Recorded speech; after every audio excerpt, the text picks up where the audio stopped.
have leaders who can come up with a law which can favor environment, human beings, animals, also can favor the planet. We usually blame most of our leader and also the government because they're the one who are responsible. Governments have influence over the regulations they put in place to regulate firms and corporations. Taking action and lobbying and emailing your MP is so important so that the people in Parliament and the people with power realise that young people like myself are invested in climate action. Governments have to care about young people and they have to take into account young people in all future decisions. We are a force and we are an important stakeholder group. There is more we can do, apart from, taking placard and walking to the streets to protest, apart from signing petitions. We can actually take this position of leadership to influence some of these policies, that we want to see happen.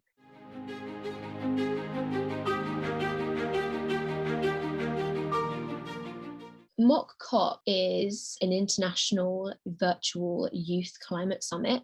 It was to fill the void of climate action. They did regional caucuses and small groups discussing perhaps what policies they wanted to see as an outcome of the 2-week event. They unveiled the Mock COP26 treaty, which now in phase 2 of the campaign are trying to get some of the policies implemented in different countries around the world. For example, in the UK, we have Teach the Future, which is kind of like the main climate education campaign. And what we're hoping is that at COP26, a couple of people from Mock COP or Teach the Future will be able to go and discuss with education ministers on Zoom and then environmental ministers about climate change education, because we think it's obviously very important.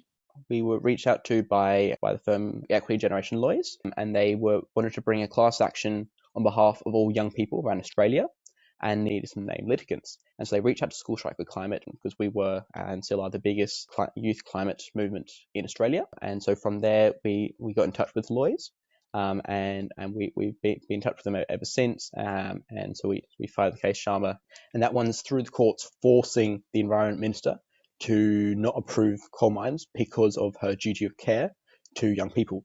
It's subject to an appeal, but that if it's held up, that this holds a very strong precedent that can be applied in cases in Australia, but we also hope around the world. Was the first case of its kind. And so that question hadn't been tested in a court of law, at least in Australia. And so the courts just hadn't had to answer that question. Legal litigation, legal activism is a strong way of activism and a strong way of forcing, because if you get the good outcome, you force change. Africa is not a dumpster.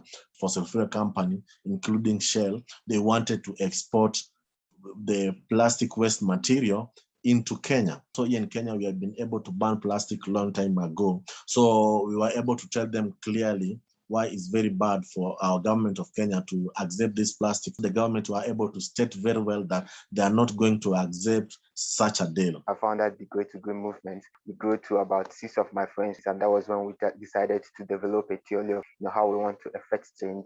That was when we decided that we'll be mobilizing the collective power of youth and community to improve climate awareness and climate literacy, because we believe that climate literacy on a very fundamental scale will lead to climate action.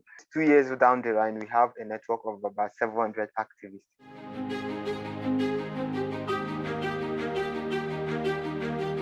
Drop the concepts that these policymakers don't want to act. Make a case for why you want to see them. Make it about action, what we can do, and not what we are not doing. Framing and narrative is very important. Before you come up with a campaign, you need to come up with a clear message which you can send out to people to understand what you are fighting for.